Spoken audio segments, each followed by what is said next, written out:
内地新闻继续来看，中部有2位工艺家汤文君甲苏宝宏克服着技术的困难，甲拿捏这种天然染色的方式，甲这个德艺术结合来创作，这做出来的作品，互人赞叹。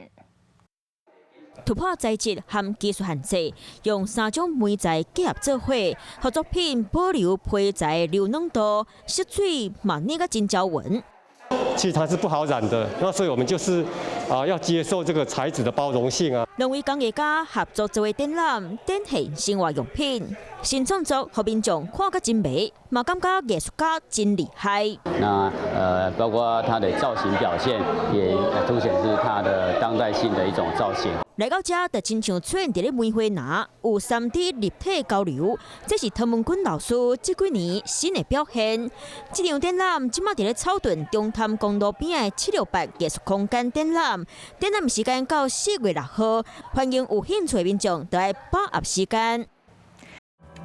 生生不息，宏观视野，我是申宏。想要看体育新闻，就要赶快看华视新闻，赶快按赞、分享、开启小铃铛哦。